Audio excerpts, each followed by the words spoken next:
All right, welcome back. Welcome back to From the Nosebleeds. This is Tyrell, and just want to say thank you all for your continuous support. Live stream is later than usual, but overall, this is great because first off, I just want to say I got a new addition to my family.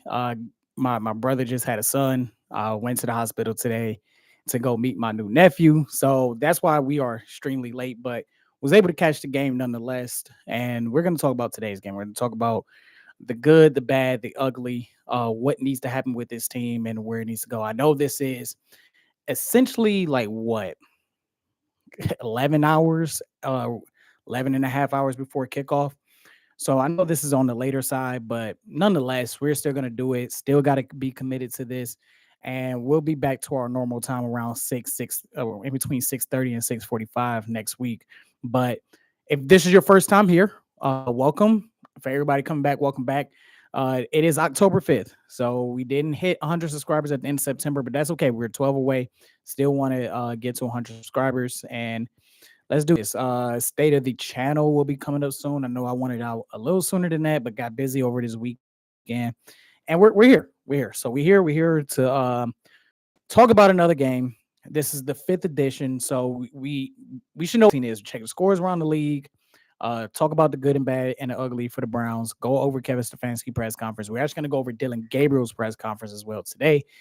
And that's pretty much it. So here's what we're going to do first. We are going to go around the league as we are getting ready for the Sunday night game between the New England Patriots battling it out against the Buffalo Bills in a test game for the New England Patriots. The Bills looking to stay undefeated. I think they are now the only undefeated team in the league up until this point. So nonetheless, let's go ahead and get this started. Let's go with scores around the league. As we know, the Minnesota Vikings beat the Cleveland Browns 21-17 earlier this morning. The Dallas Cowboys take care of business against the New York Jets 37-22. The Denver Broncos beat the Philadelphia Eagles 21-17. The Houston Texans 133 BTA belt to ass 44-10 against the Baltimore Ravens. The New York Giants give the Saints their first win on the year as the Saints beat them 26-14. Another 133 BTA belt to ass game. The Indianapolis Colts against the Las Vegas Raiders, 40-6 of the Indianapolis Colts. Miami Dolphins lose one against the Carolina Panthers 27-24. The Tampa Bay Buccaneers game-winning field goal 38-35. The Tennessee Titans make a major comeback win with a game-winning field goal themselves 22-21. Statement win by the Washington Commanders 27-10, and the Detroit Lions beat the Cincinnati Bengals 37-24. We got the Sunday night game coming up, and then turn around and we got Monday night with the Kansas City Chiefs versus the Jacksonville Jaguars. So here we go. Enough wasting time. Let's go ahead and get started. I got the candle lit. I got my waters. I got my tea. I got the lighting. Got the electronic scoreboard going behind me. So let's go ahead and get into this. Cleveland Browns.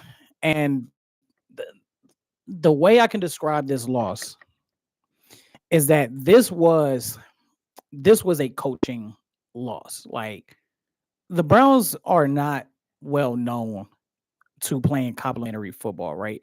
Like, even like some of the bad teams, like, they might be bad complimentary football, but it's complimentary football nonetheless. But like, when the defense is good for the Browns, then the offense sucks. And then it's vice versa, right? And today I thought the offense did well. It's Dylan Gabriel's first game.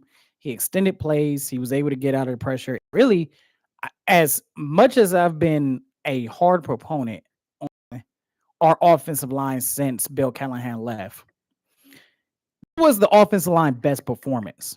Like, like as you guys know, I was not a fan of starting either Dylan Gabriel or Shador because this offensive line sucks. We can't stay healthy on the offensive line. We don't do good at blocking. We don't do good at creating running lanes. And Quinshawn Judkins has helped this offensive line look better just because of like how good he is, how he's a dog, dude. He's like a straight old school north to south running dog. Like, Quinshawn Judkins is it. Like, I think we just got our next Nick Chubb. If not, could develop to being somewhat slightly better just because that Quinshawn has the ability to catch out of the backfield compared to Nick Chubb, but we'll see about that, right? Like Judkins does such a great job creating 1 yard gains into 5, 6, 7 yards. And that's what I'm talking about with the coaching. Like a running back, you have a running back that average. Let's see how much he averaged. Because last time I had checked, it was like 5.3 yards per carry. He averaged 4.8 yards per carry. 4.8. So at worst, you're looking at a 3rd and 2 in most situations, right? At best, you're not looking at a third down whatsoever because Judkins is making it happen. And he's making it happen on 4th down. He's making it happen on 3rd down. He's making it happen when we do inside zone. He's doing it when we try to toss it out to the perimeter and try to establish the perimeter. Even when the offensive line don't do necessarily the best job establishing the perimeter or the edge, whatever you want to call it, Judkins finds a way to do it. He's either bouncing it to the outside or cutting back in. Like Judkins is so good. His vision is so good. His running style, his running ability is so damn good. Like Judkins is a stud, right? Fannin is a stud. Like did a great job. Got his first career touchdown pass, catch say. Um, like just a good performance by a rookie. Swayzinger played good. Like there were some missed assignments, especially on that final drive where Judkins like was in like the wrong position on his zones. But like overall, like that's something that Swayzinger is going to learn, right? Like Swayzinger is extremely good. Mason Graham is good at plugging running lanes. Like Mason Graham is good. Alex Wright is phenomenal. Like Alex Wright, Collins, like those are 2 guys that nobody talks about on this defense. Nobody talks about how good Collins is. Nobody talks how good Wright is. And it's like we have a team. Like this is not like thanks to our offense, right? Like this team is not like I don't know, like you wouldn't sit back and say like this team is, they're going to be Super Bowl champions. Like, no, there are better teams out there. There's better rosters out there. But like overall, like this team is good. This team is good enough to make the playoffs. Like they have the talent, they have the roster, they have the ability to get into a wild card position. Like this is what this team is. Like I really believe that, especially when you got a running game like this, especially when you got a front 7 like this. We're not sure about Dylan Gabriel. I'm willing to give Dylan Gabriel some chances. He made some good throws, he made some bad throws. He's a little stronger than I thought he would be. He got out of some very sticky situation, pause. Some very situations that could have been sacks, and I think he only got sacked like maybe twice. Yeah, he only got sacked twice. He threw 2 touchdowns, threw for 190 yards. But we still don't know what he's gonna be like. We just don't know. Like, but what we do know is that Malik Collins, right? And I'm looking up his information right now. Malik Collins is 6'2", 310 pounds, and he moves like he's 250. He moves like he's 6', 250, and he's 6', 350 pounds. And he knows how to, his play recognition is amazing. He plugs in gaps, he makes good tackles on the run. He's a phenomenal interior defensive pass rusher. Like Malik Collins, like, dude, he is sky high. I don't know. He's 30 years old. I don't know where this dude has been. I don't know if I just like straight up overlooked him or something like that. But like this guy's a stud. Like I'm looking at his past teams, played for San Francisco last year, played for Houston for 3 years, and played in Dallas for 4, and joined the Raiders for a bit in that COVID year. So it's like Malik Collins is good. Like, where has this dude been? Like, oh my goodness, he is like so underrated. I see why he keeps getting jobs. Like, I can't give enough high praises to Malik Collins. I cannot give enough praises to Malik Collins. I can't give enough praises for Alex Wright. Alex Wright had that key fumble. And that's the thing about this defense. Like, did this defense like fold or did not show up when we needed it to? Yes. Like, there's no doubt about it. But the one thing that has been a major concern for the defense is their inability to create turnovers. And it's like today, I think we got like 2 or 3. Like we had got the 2 fumbles. So we got the 2 fumbles. Got 2 fumbles. Like Like usually, like a fumble happens, it goes to the other team. Like, no, we had two key fumbles, and one of those fumbles led to a touchdown. But there are problems. There are problems. There are people that I'm starting to see. Right. Shout out to Optimistic Fan Club because I watched his stream and I listened to his stream as I was going to the hospital to go see my nephew, my brand new nephew. Um, and he's right. Like I've been following Optimistic Fan Club like over the last 2 years. Like he has been one of the few people that has stuck up for Kevin Stefanski to the point where it has made me kind of question, should I be stand up for Kevin Stefanski? Because he makes good cases of why Stefanski should be in the position that he's in. But he is right. Like Kevin Stefanski, for the Kevin Stefanski supporters, the time is ticking because now everybody is seeing what Andrew Berry is building here. Like, it's hard to hit on a quarterback. This is one thing I absolutely agree with optimistic. Like, it's hard to find a quarterback. Like, we as Browns fans should know that 42 different quarterbacks, like since 99. Like, it's hard to find a legitimate quarterback. And then when we did have that quarterback, we traded him away to Carolina. Like, let's not kid ourselves, right? And anybody that watched Optimistic Fan Club, like this portion right here is gonna kind of sound like I'm sounding like him, especially since I just admitted I watched him. But like, this is also my thought. This is also something that I've been telling my friends privately as well without watching this content. Like, people forget that there was a sweepstakes on Deshaun Watson. And that's the thing that nobody's also acknowledging here is that yes, we're evaluating Dylan Gabriel. Yes, we are going to come to the point where we are going to evaluate Shador Sanders. But Deshaun Watson still has 2 more years on this contract. He still has next year and 2027. He's still got 2 more years. So Deshaun Watson comes into play in this. And there isn't, to me, in my opinion, I don't think there's a lot, if any, trade partners compared to what it was back in 2022. I don't see a lot of trade partners for Deshaun Watson. And not only is it because of the simple fact that Deshaun Watson play has dipped slower, like slower than ice melting in the middle of 100 degrees heat. Okay. But like his contract situation, even if Deshaun Watson was decent, right? Like his contract situation, how his contract is structured, the amount of money that it is, like I don't see a lot of teams taking that bite for a guy that's not worth it. Like if his contract was like $100 million less, then you might have a small sweepstakes, but like a team that's like looking to or looking to tank, right? But like if you're talking about the money he's getting franchise quarterback money. And at the time that we got him, Deshaun Watson was a franchise quarterback. Everybody has to remember, this is a side tangent on, and what we're really addressing here is the state of this team. Like the state, like kind of like how I do my state of the channel. This is the state of the Cleveland Browns, right? This is the past state. This is all leading up to the current thing, and this is how it leads up to today's game. So we are going to break this down, right? Because people forget that Deshaun Watson was considered a franchise quarterback, and Deshaun Watson was considered like a way better quarterback than Baker Mayfield. Baker Mayfield had to go through Carolina. He had to get destroyed, confidence destroyed, humble, whatever you want to call it. The nice word is humble. But he had to get humbled in order to go to Los Angeles for McVay to help him out getting his confidence and his ability to see different defenses from a different point of view to become the Mayfield of today.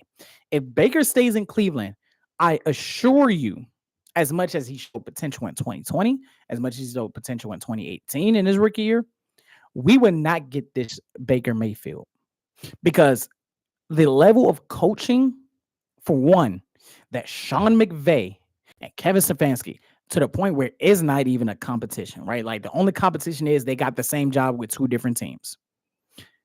Sean McVay's brain and mind and ability to make any player good is phenomenal. And it's not at the level of Kevin Stefanski. The quarterback development is not the same. Like for those 3-4 games that Baker's in Los Angeles, he developed a lot. Like you got to think, like people talk about Baker and the Rams against the Raiders.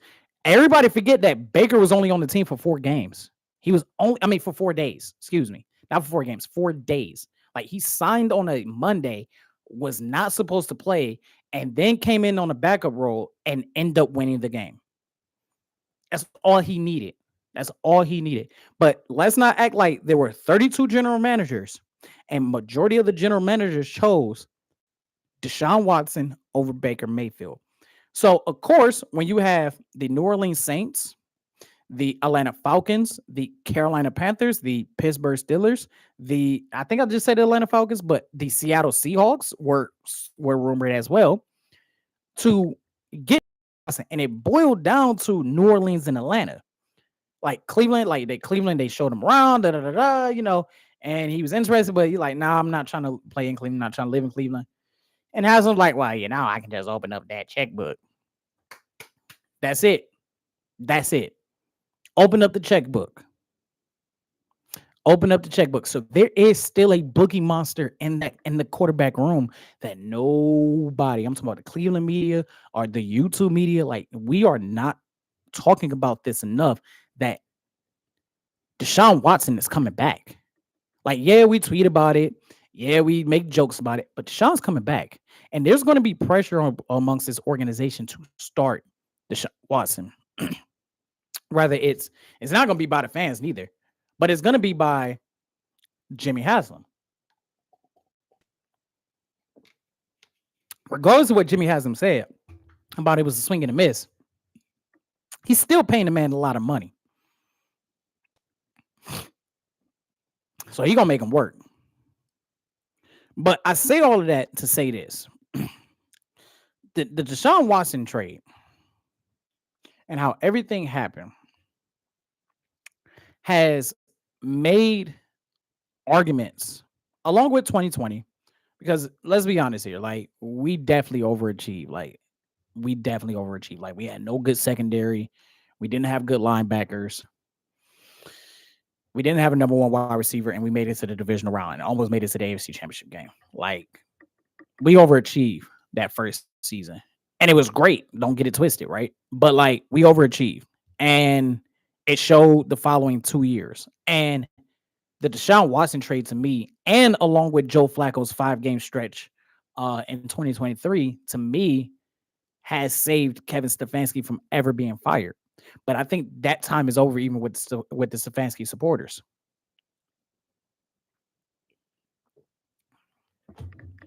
I think that's over. I think a lot of people are now seeing what Barry is building. So the question is, for anybody that's here or anybody watching the replay, do you fire Stefanski and keep Andrew Barry? Do you fire Andrew Barry and keep Kevin Stefanski? Or do you sit back and fire?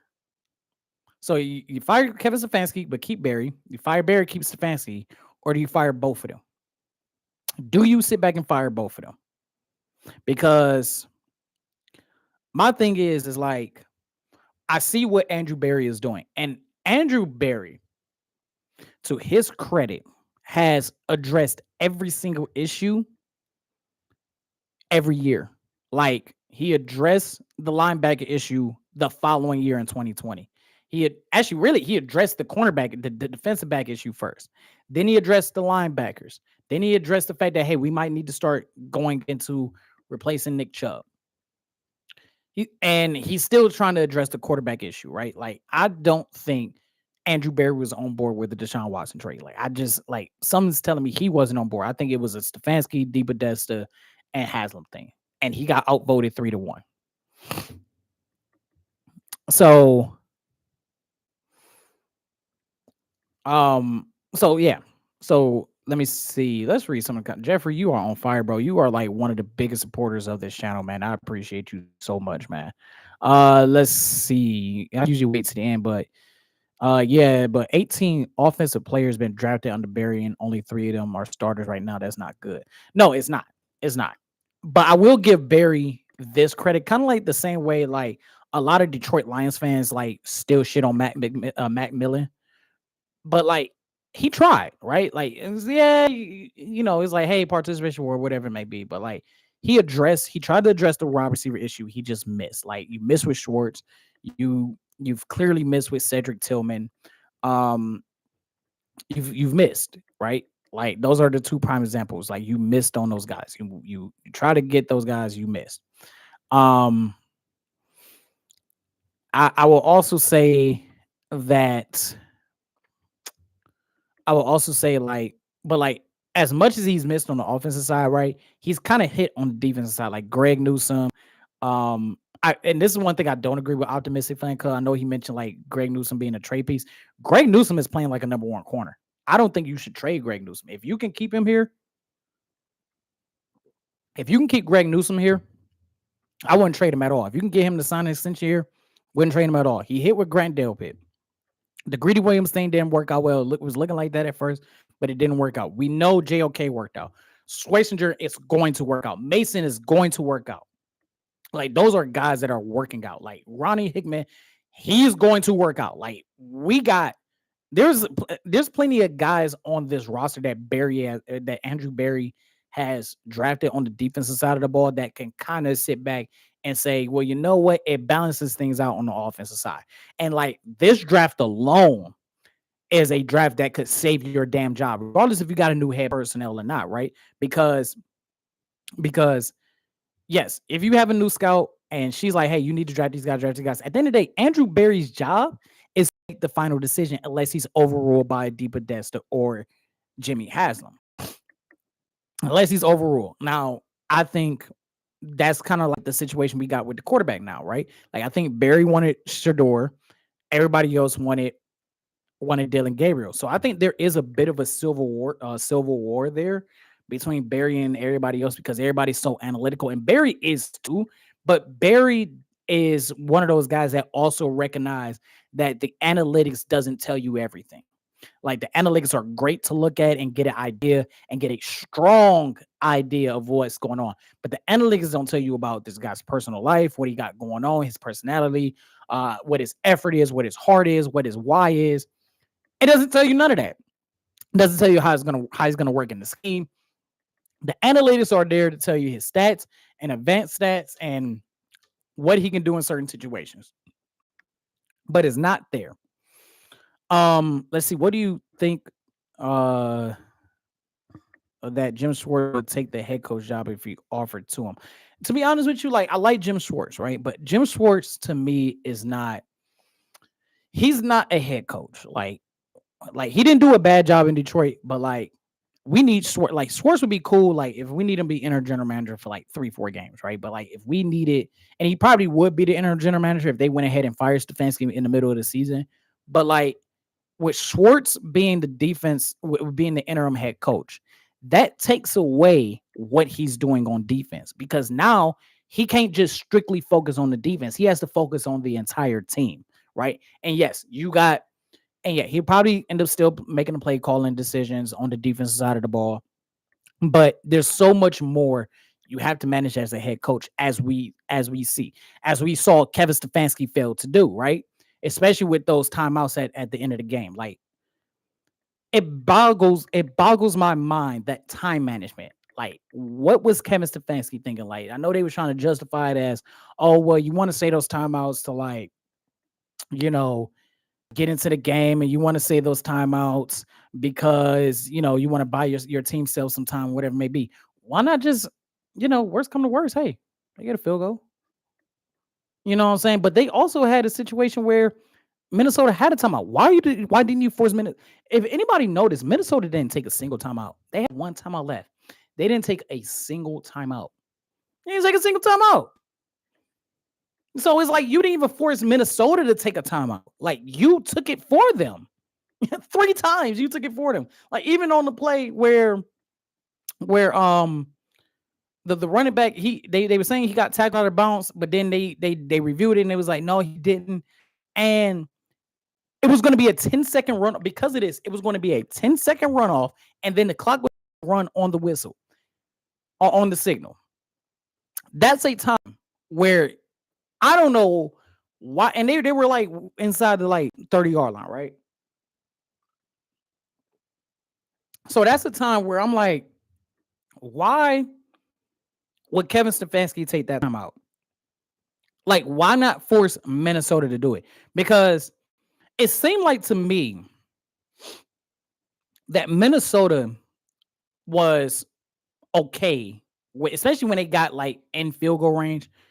They were okay to like potentially take a field goal. They were running like when a team plays like that, like the way Minnesota was driving, they're okay with potential. Like, hey, worst come to worst, we take the field goal, tie it, let's go in overtime, right? We're in no rush, we're in no pressure. But something like a 10-second runoff, a 10-second runoff, and then the clock runs. Why would you call the timeout? Because you calling the timeout then it forces the 10-second runoff to never even happen, which gave Minnesota more time. Like that type of clock management or the clock management where where like on the third down and run a third down out route or whatever it may be to I think it was going to Njoku. I'm not sure exactly who it was because my kids was like trying to put a blanket over my head.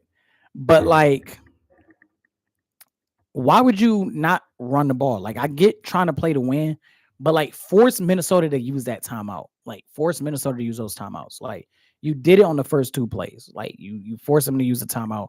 Why would you not do that? Why would you not run a crossing route or an inside route or whatever or inside crossing route or something like that? To where it's a short immediate pass, but you still get to force them to use the timeout. Or if they decide not to do it, you run more time off the clock. Like we do a bad job attacking the middle of the field. Like we just don't do it. And because of that, and because subbing in Jerome Ford on certain passing plays, it makes our offense so predictable. Like I have been adamant about trading Jerome Ford. Like Jerome Ford is not the number two option, right? I don't even think Dylan Sampson is a number two. Like Dylan Sampson is one of those guys like a Duke Johnson. You just put him out to the slot and hope that it works, right? And like I just like I just don't get it. I just don't get it. Like, why would you not run the ball, or why would you not make a screen pass? Like the one time you can run a screen would be that situation, right? Like even if you wanted to force him a timeout, but you didn't want to run the ball, screen, bubble screen. Wow, bubble screen. This has been in existence my entire life. It's in everybody's life. Bubble screen. No, we're gonna pass out route, and then Dylan Gabriel overthrows it, right? So it's just like poor time management. Jerry Judy. Oh, I'm still he don't get no leeway on this damn channel. He can get leeway everywhere else. He don't get leeway here. That mother ever. Let me take a sip of my tea.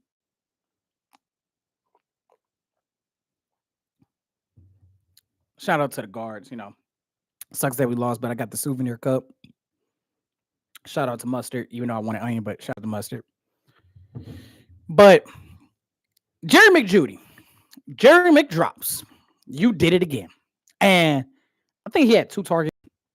Can't create separation, and dude is just out here running laps at this point. Like anytime you get a watch, he is running laps.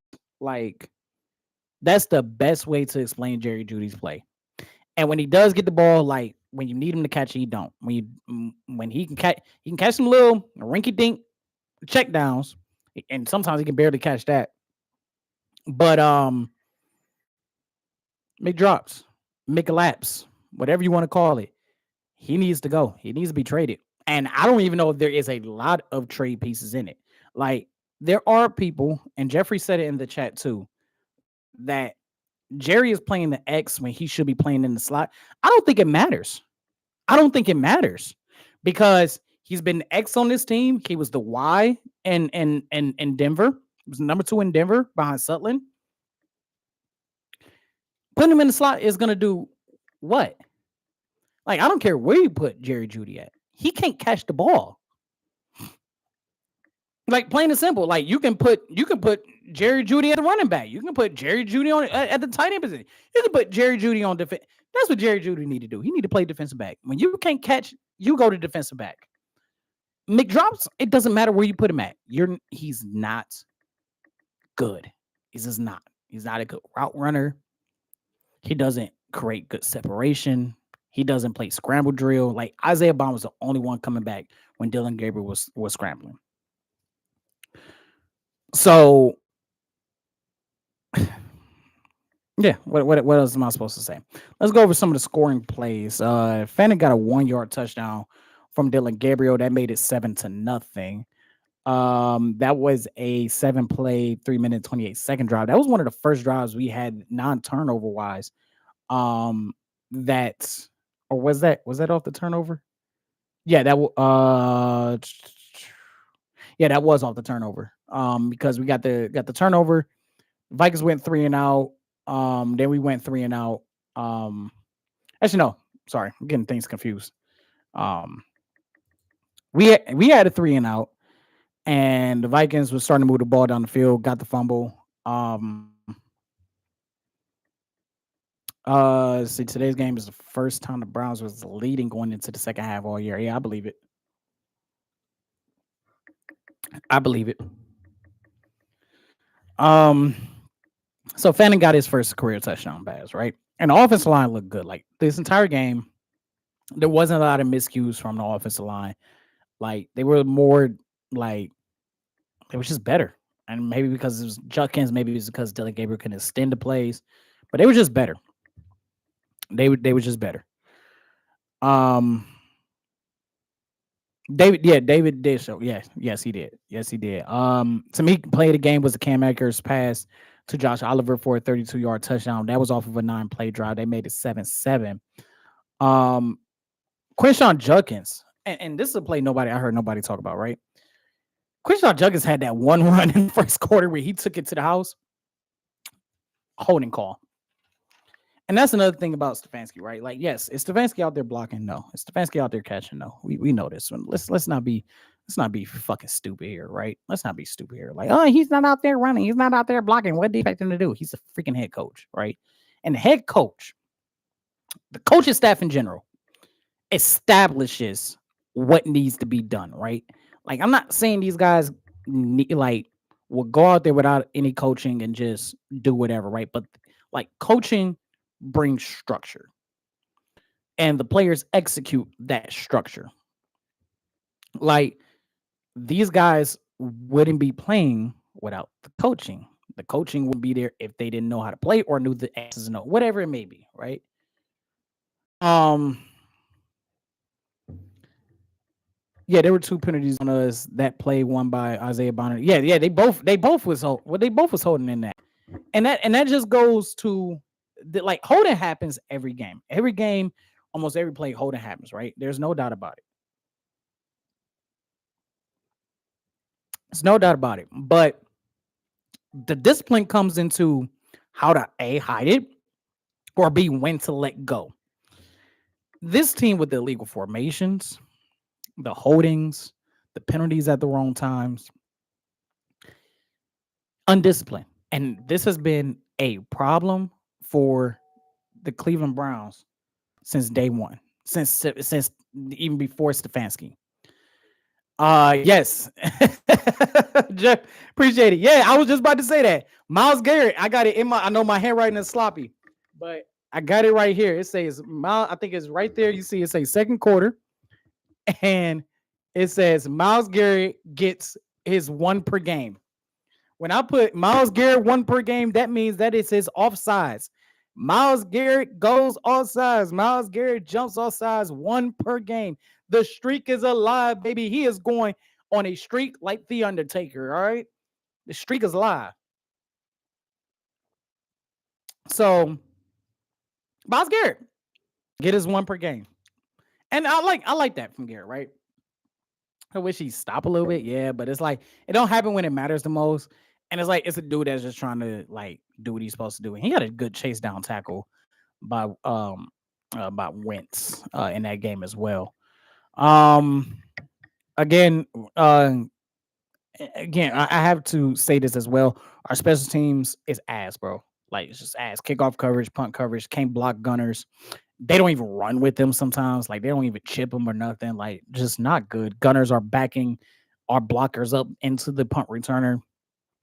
Bumper Patron needs to be fired as well. Um, Isaiah Bond, another good game for him. I wish they get him more involved in the offense, especially like with no Cedric Tillman. Like definitely should have got him more involved in the offense.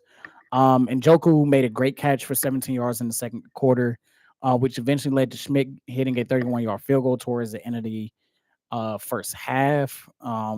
Ended up being 10-7 going into halftime. Um, Minnesota, good first drive by Minnesota, went down and scored on a 9-play, 3-minute, 49-minute drive, 14-10 off of a Jordan Mason 3-yard run. Junkins is such a good runner. Junkins making a fourth down run. It was great. Gabriel then threw a pass, which was a beautiful pass. I would say this is probably like his best pass of the game. Was that 9-yard touchdown pass by Dylan Gabriel? That was a good pass for me. And that was the Browns' first drive. Minnesota scored. They was able to drive right back down the field and score. 14 play, 8 minutes and 6 seconds. It was a good response to the Denver drive. Alex Wright got in the sack. Garrett, the chase down tackle I talked about, led into a 3-and-out. Didn't write a lot of notes for the third quarter because it was a very short third quarter. Browns 3-and-out in the fourth quarter. That was started off in the third quarter. Browns got a fumble in the fourth quarter, which got recovered by the defense, but that was a penalty in of itself because it was unnecessary. Again, doing unsportsmanlike conduct is a coaching thing. Like to tell your players, hey, you can't be doing certain things. Come on.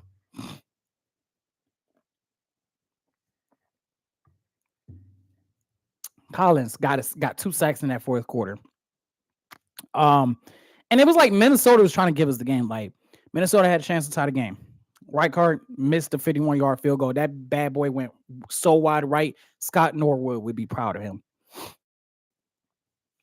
Kevin Stefanski was not controlling the clock in the fourth quarter. Had a chance to control the clock. Even like everybody want to talk about that last offensive drive by the Browns, not the one, the one before Minnesota drove down the field and got the game with a touchdown. Everybody wants to talk about that drive, right? But like the drive before that, like where there's 9 minutes left and we're not running off clock and we're not running the ball and we're not, we're trying to pass and all this other stuff. I get it being aggressive, but again, you have a running back that is averaging 4 point. Fuck that. He's averaging 5 yards carry. He's averaging 5 yards. You got a running back that's averaging 5 yards carry. Motherfucker, I shouldn't see a third down. Run the damn ball. Run that clock down. Even if you got to rely on Jerome Ford for a play or two, like you have a running back averaging 5. Everybody say with me, 5 yards a carry. 4.8 rounded up to the nearest one. 5 yards per carry. I shouldn't see a third down. And if I do, it's a third and inches. But no, Kevin Stefanski, I've always said this, and it's true. Kevin Stefanski coaches like he's the smartest guy in the room and coaches against the grain. Like if everything is telling you that the run is working, Kevin Stefanski wants to throw the ball. If everything is telling you that throwing the ball is working, Kevin Stefanski wants to run the ball because the analytics. Telling you, Kevin Stefanski coaches like he is the smartest guy in the room. Jerome Ford played decent. If we're going to throw it to somebody out of the backfield, it better be Dylan Sampson.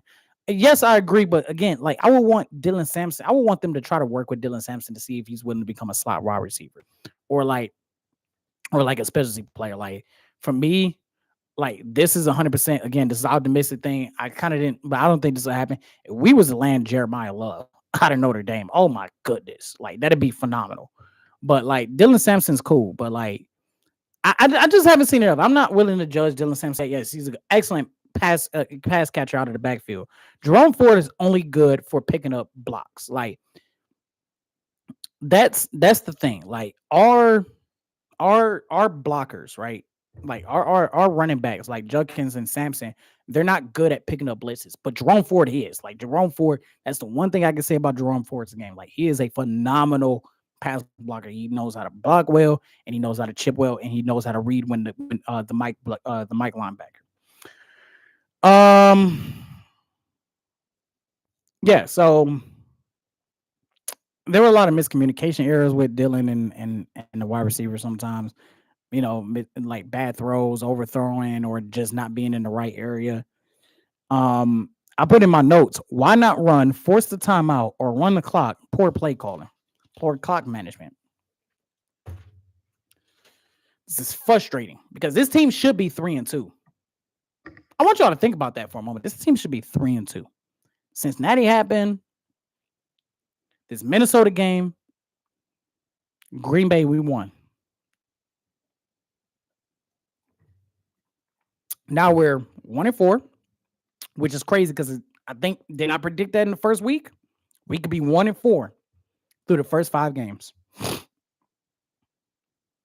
Vikings get the touchdown. They're driving down the field. I thought the catch by Justin Jefferson on that drive was phenomenal. Like, you cannot play better coverage than what Denzel Ward played. It was excellent coverage, but a better catch and a better throw. That's where we started burning the timeouts. For whatever reason, we discussed it earlier. This led to Addison getting a 12-yard touchdown pass.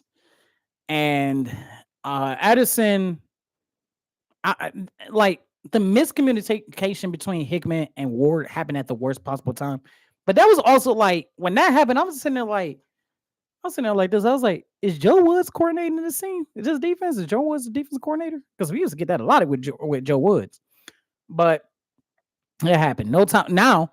And this is why you don't burn your timeouts like this, right? Especially that last one. Like, imagine a Thrash like gets tackled with 2 seconds left. There's a timeout right there. Bam, timeout. Nope, the game was over. Like, he got tackled with like 3 seconds left. Beep, beep, beep, beep, beep, beep, beep. No, you ain't got it. You ain't got it because, hey, if we hit the ball, we should have enough time. Horrible. Browns lose 21-17, fall to 1-4 on the year. So expect some big changes, especially with the score going around the scores around the league. Make sure you tune in Thursday afternoon at 12 p.m. When the Power Rankings video get uploaded, because there's going to be a lot of shuffling in these Power Rankings. A lot of shuffling. Positives: offensive line. Can't believe I'm saying it. Judkins, Isaiah Bond, the ability to run. I thought Dylan Gabriel overall was a positive for the team. He made some bad plays, but overall, I thought he played a good, clean game. Negatives: Vatrone, defensive hold, like bad defensive. They couldn't hold on. Like, not talking about defensive holding call. I'm talking about they couldn't hold on. The special teams, the coaching. Stars of the game: Malik Collins, our offensive line, and Quinshon Judkins.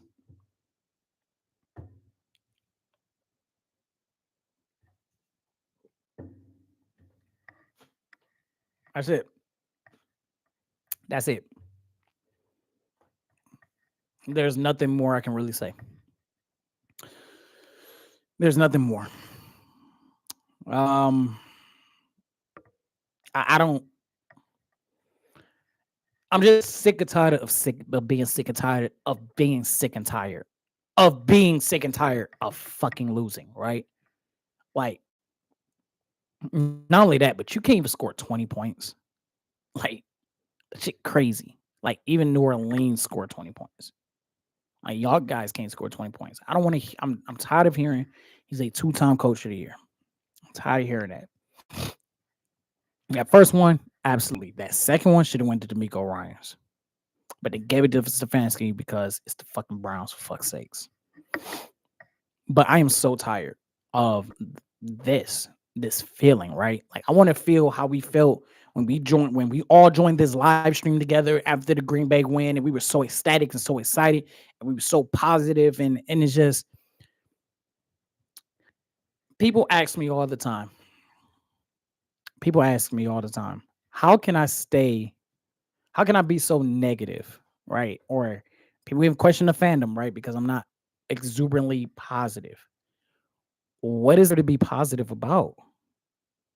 What is there to be positive about when year in and year out, coach in, coach out, whatever French toast you want to say, quarterback at the quarterback, the only consistency with the Cleveland Browns is consistently losing.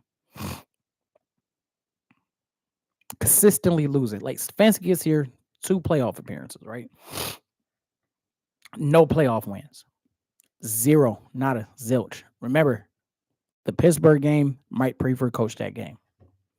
But I'm just tired. And like, yeah, it's like pretty good is like, like, obviously you want to be better than pretty good, but like pretty good is phenomenal for the Cleveland Browns. Like, that's the crazy part. Like, You got to realize, man, like there is a whole generation, and I'm a part of this generation, right? There's a whole generation of Cleveland Browns fans that hasn't even seen a division title.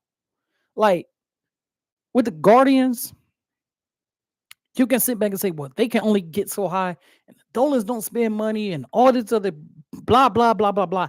But like the Guardians win. And I think the reason why people are willing to put up with more for the Guardians is because of how bad the Cleveland Browns are. It's how bad the Cleveland Browns are. The Cavaliers are the Cavaliers, right? Got us a chip, whatever, right? Up and down, up and down. But the Cavaliers are the Cavaliers. But like usually there's a comparison between how the Guardians run their organization and how the Browns run theirs. And like if the Guardians had how they run the organization and everything, if the Guardians had like the mindset of spending money like Jimmy Haslam, like, and this is something that I heard, like, oh well, you know, if you look at San Diego, if you look at Philadelphia, if you look at Tampa Bay and how they don't spend money or how they spend money, but it's not working out, where have they been and all this other stuff? Like over the last 25 years, we've had better success than the San Diego Padres. Over the last 25 years, you can make the case we've had better success than the Tampa Bay Rays. Like we have. And I know this is a Brown stream, but like we've had more success while not spending money. So imagine the Guardians, right, had the mindset, like the Dolans had the mindset of spending money like Jimmy Haslam. Like Guardians winning chips. It wouldn't be no doubt in my mind. We'll have at least one or two. You know what I'm saying? Like, like the Browns are not ran good. Like, and it hasn't been. Like, no, Jeffrey, that'd be horrible because you got an owner with the Browns that spend money but don't know what to fucking do. And then you got another owner who is like the Dolans, but fucking worse with spending money. And he also don't know what the fuck he doing. So and then you just got two organizations that don't know what the fuck they doing. And it's a matter of do we spend money or do we not spend money? Like, yes, is the Bengals better at picking talent? Yes, they are. Like they made a Super Bowl over the last 5 years. Like they're great at picking talent. Like even before then, consistently making the playoffs. Like they, you know, absolutely. I agree. We would be a Super Bowl champion if we had their offense with our offensive line. It cannot be their offensive line. Like even as much as I shit on our offensive line, and it has to be our offensive line, right? Like it cannot be theirs. But like this organization is not ran good, and it hasn't, and it's not just a Jimmy Haslam thing. Like it just isn't. Like people got to realize, like this has been a issue since Randy Lerner. Like I'm not gonna hold Al Lerner to that because Al passed away within what 3-4 years of the team coming back. And it seemed like something was being done here. But like when Randy had to take over the team because it was in the will, it was in the contract that he had to keep the team for 10 years.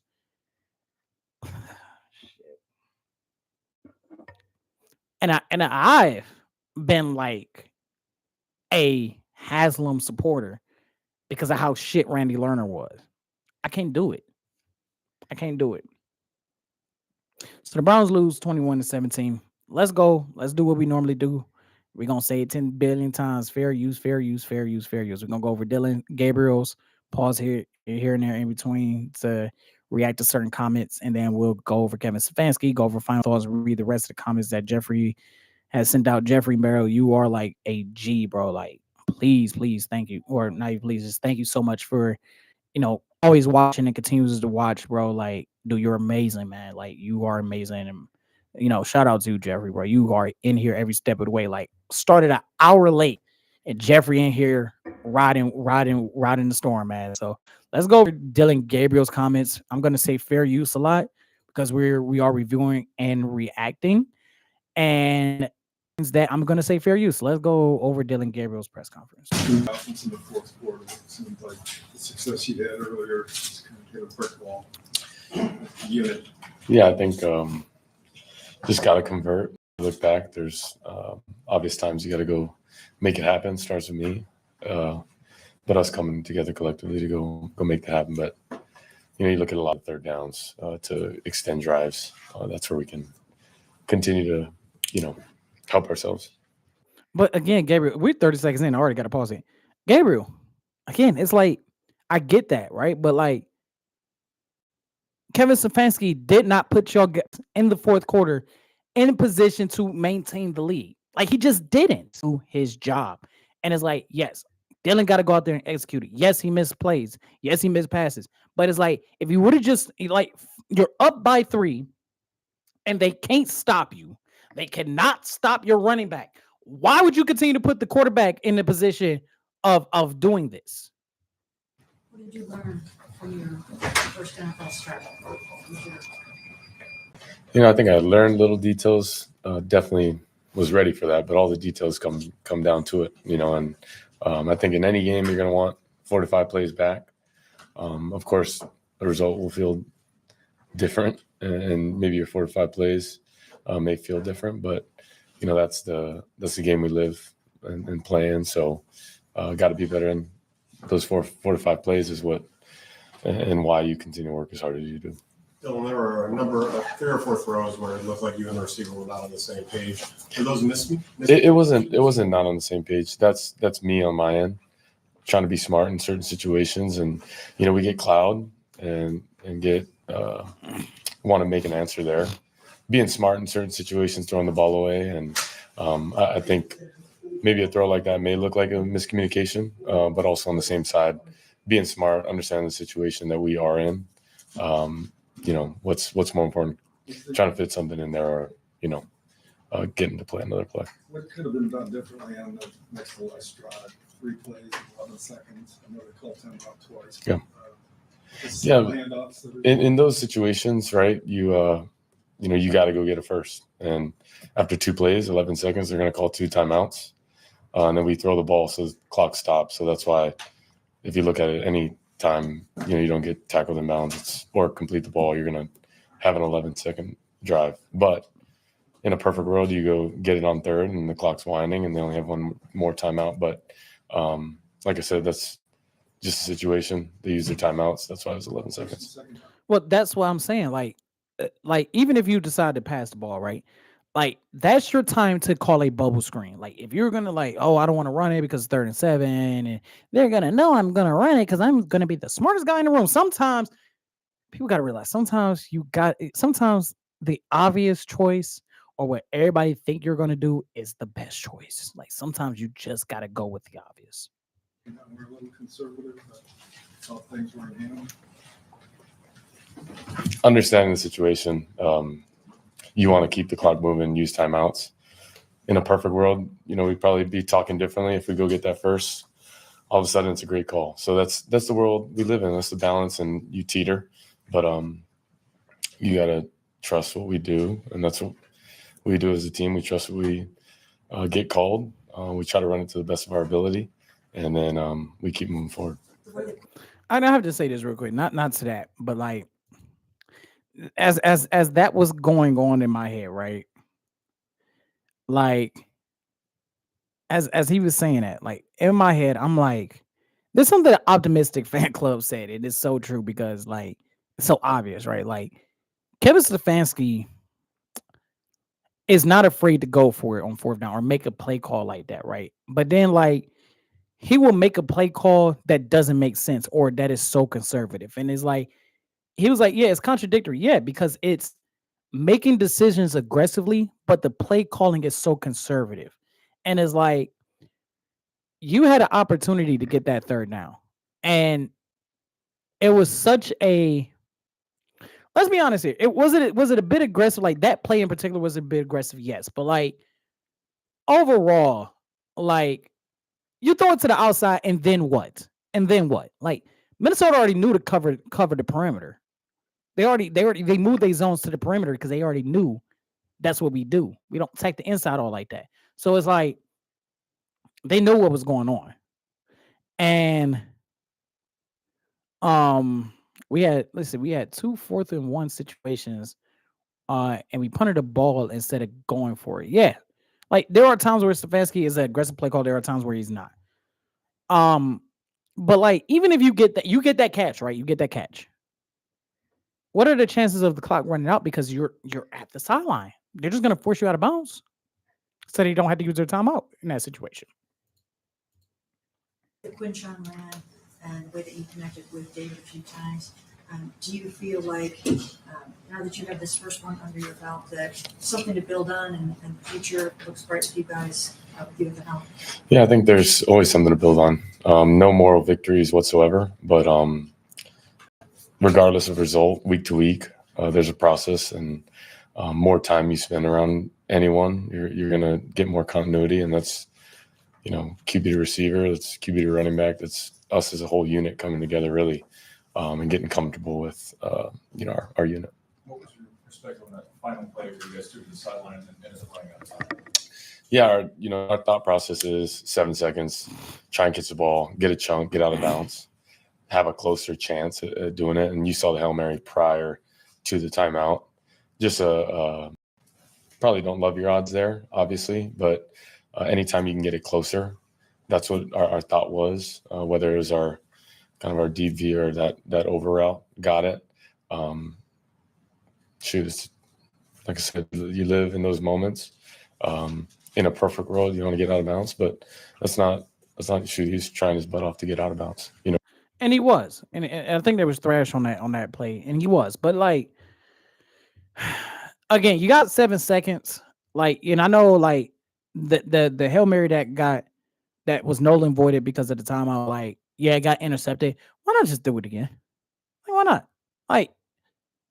Like that's what I'm talking about. Like trying to be the smartest guy in the room. Like there's 7 seconds left. You're either gonna win or lose this game off of a Hail Mary, regardless. Like regardless. So why not sit and go? Okay, they picked it off the first time. 7 seconds, and like even like the route in of itself, like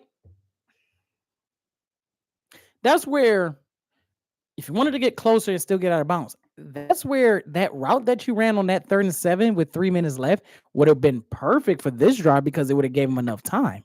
And then throw the Hail Mary if you're the smartest guy in the room.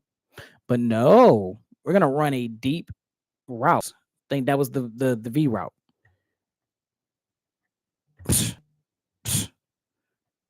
Y'all thought like and like I said, he tackled with like 2 seconds left. So there's that timeout that Kevin Stefanski used. Could have been used immediately.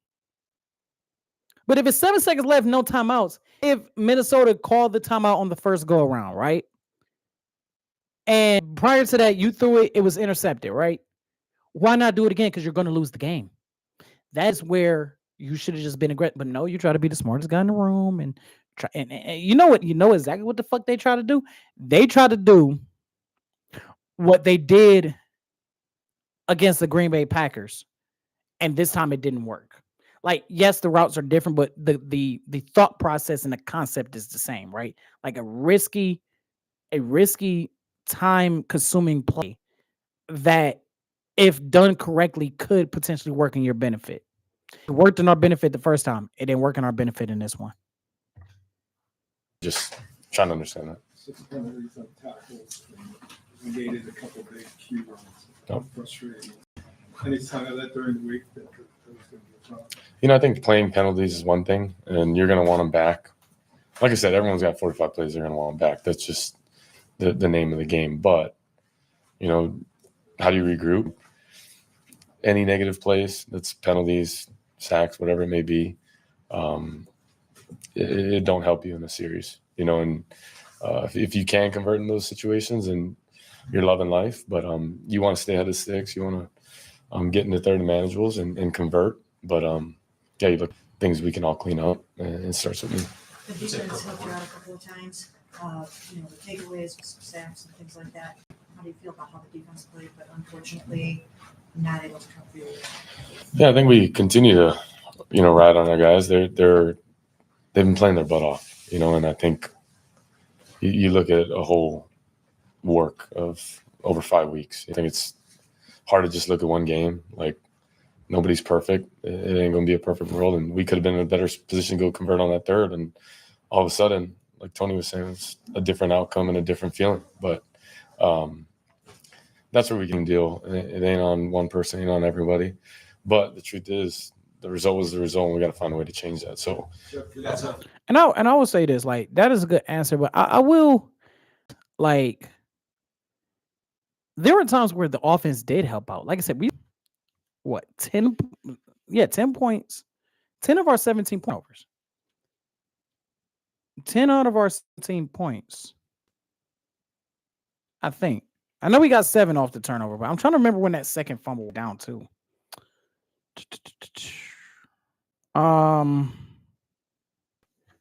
When did that second I know we got 7 because we got the one fumble. We had got 2 fumbles. I'm trying to. Okay, I know we got 7 points off of turnovers. That I do know. So they did help them out a little bit. I just think he's right. You're not perfect, but like, again, just there's gonna be this back and forth complimentary thing. But again, it's like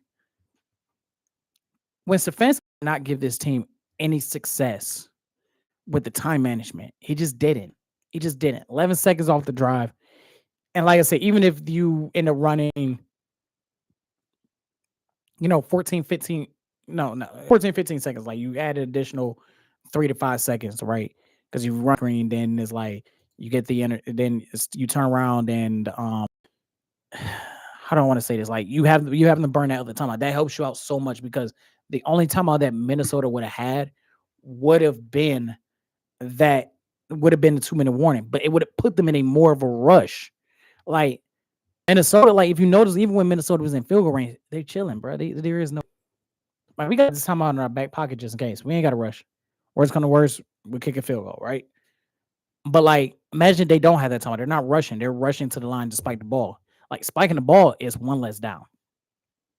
Check inside over 100 yards, could be close to 200 penalties. Oh, and real quick, Judkins is the first running back for the Browns to rush for 100 yards since November 23 when Jerome Ford did it. And that is the first time in 30 games that the Browns had a 100-yard rusher. yeah, I mean, anytime you can establish a run, there's confidence in that. And I'm harping on it. Well, effectively, it sets up a lot of things. You can kind of have everything at your disposal when you are in manageable down and distances. And obviously it sets a lot of things up, and he played his butt off. He's a guy we rely on. I think the world of him, and he's a guy who's a workhorse. And I don't see that changing. But I think collectively as a group, they've done a really well thing and running the football effectively. Where do you guys go from here at 1-4, going back home, heading to Pittsburgh? Where can you go from at 1-4? Got to get back to work. There's a lot to improve on. But I think in moments like these, you find true competitors. You find people that want to be here. Anyone can be really good riding high. And what I know about our guys is we continue to work hard, continue to grind. But 4 to 5 plays could be the difference. The difference is truly what we'll be attacking. So, Dylan, we saw what looked like a couple of zone reads today. How did you feel about making those decisions at an NFL level, the speed of the defense in those plays? Yeah, I think it's part of it. You want to be able to extend. I think, having mobility, whether it's ad-libbing and being able to go, move outside the pocket is huge. And then having the threat of that as well. We run the ball effectively and we do it in a different way. But I think as you continue to design, you want to have really everything at your disposal. So Tony. one more for Tony. One more. I'll go one more for Tony. Did you feel that on handcuff from going downfield more? Was that the game plan? Not necessarily. And I think you want to be aggressive, but you want to be smart as well, and understanding.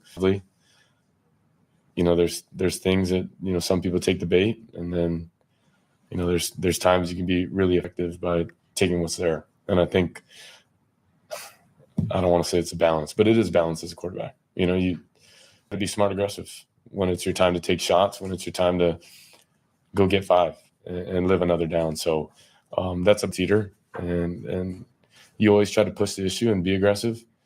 At the same time, uh, you know, you don't go broke taking a profit. So So that's Dylan Gabriel's comments, and we are going to go into Kevin Stefanski comments, and we'll respond to some of the. We'll respond to Jeffrey. Jeffrey don't want to comment, but anybody joining, go ahead and you know hit that like button, share, comment, subscribe. On the road to 100, State of the Union address coming out soon. But let's go ahead and go over Kevin Stefanski. Matter of fact, you know what, Jeffrey, if you're still here, I'm actually gonna lead this to Jeffrey. Um, do you want to go over Kevin Stefanski comments? Yes or no? Let me know in the chat. Let me know if you want to hear Kevin Stefanski. And as we waiting on him, at this very moment, the Bills just converted a first down. Got like 13 yards. It was on 2nd and 12. New England is up 3-0 with 14. Just beginning the start of the you know of the second quarter. See, no reason to. We already know what he's gonna say. He says the same thing in every press conference. All right, Jeffrey, you win. All right, that's it. You the only one commenting. You got it. We ain't gonna review Kevin Stefanski. Yeah, it's gonna be.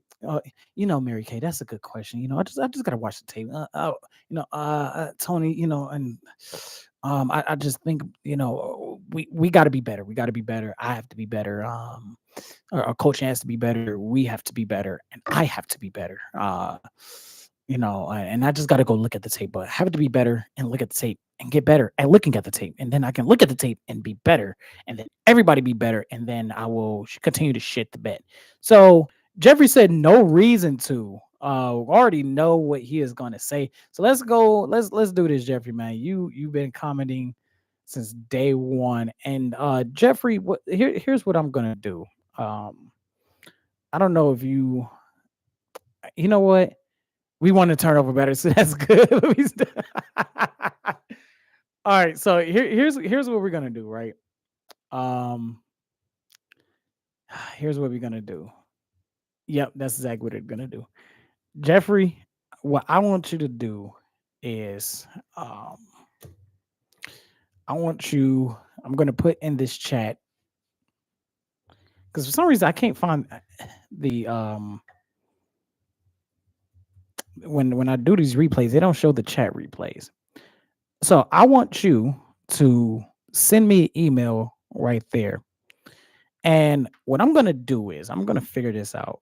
And if you're able or willing to, whatever it may be, we're gonna have a conversation off camera and everything like that. I'm gonna see where your head is and see, because I still, yes, I curse a lot.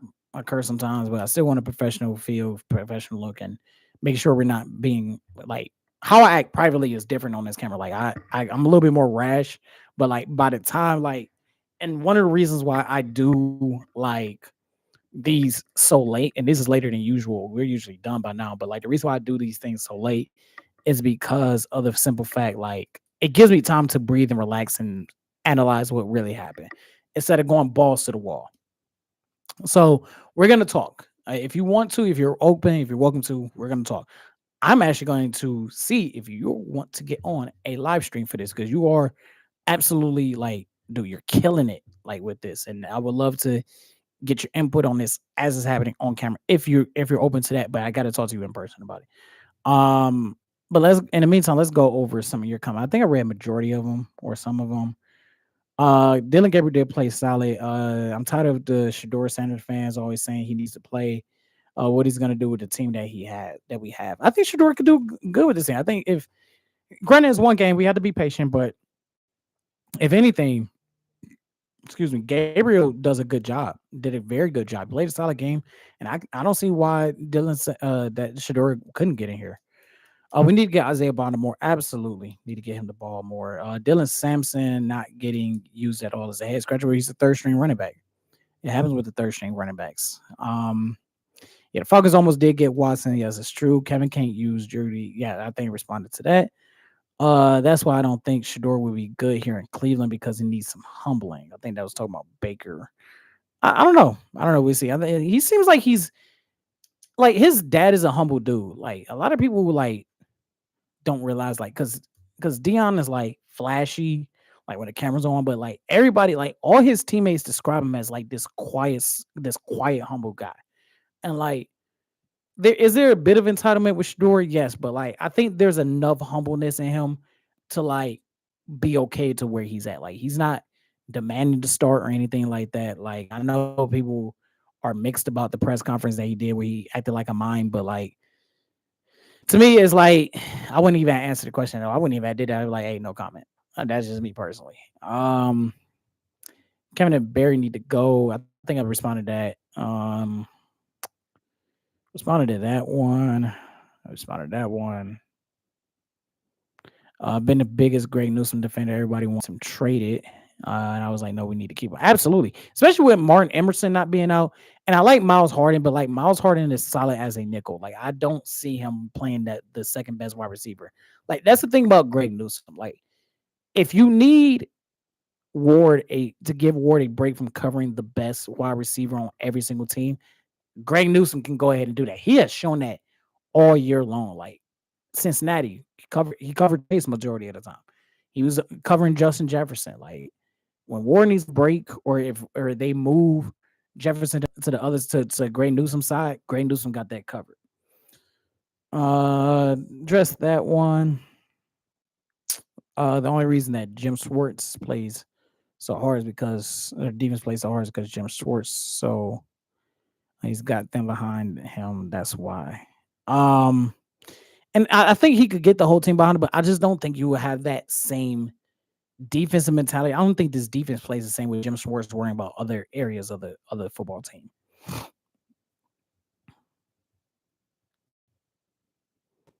The Vikings were driving down the field. We had them at a third down situation, but that timeout was unnecessary. Absolutely, it was a 10-second runoff. Why waste that timeout? Force Minnesota to take their last timeout. Let Dylan Gabriel sling the ball a little bit more. Kevin Stefanski on the sidelines, you yelling at him because he threw the ball to David Joku. But like Stefanski, you yelling at him for what? That was your play call. I said that during the game. We need to find some Dylan Sampson screens. Absolutely. No, Jerry Judy's not even a good.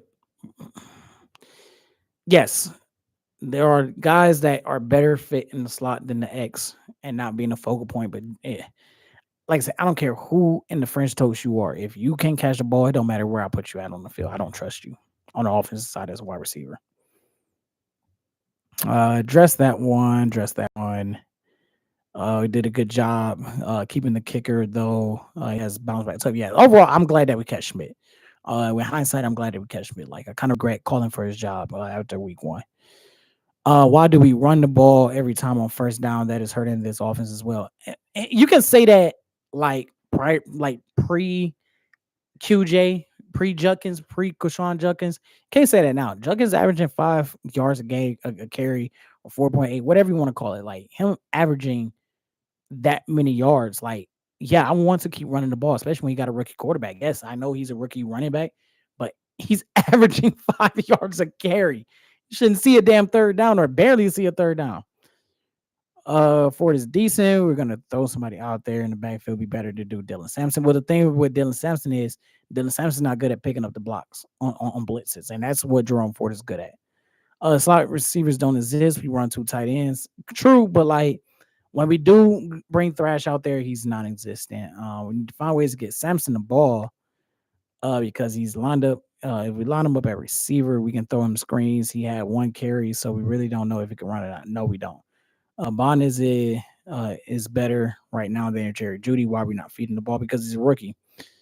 2 out of 5 years making the playoffs not good enough. Absolutely not. What happened last year when Stefanski gave the play calling to Dorsey? Jameis Winston was moving because the thing about Jameis Winston, wherever he goes, the offense is gonna move. The offense is gonna move. Like with Jameis Winston, you have no issues with the ball moving down the field.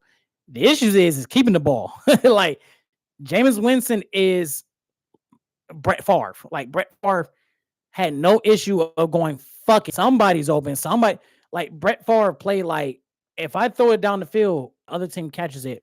Oh well. And that's how Jameis Winston plays. So you know you're gonna move the ball with Jameis Winston. Like Jameis Winston is a old school gunslinger.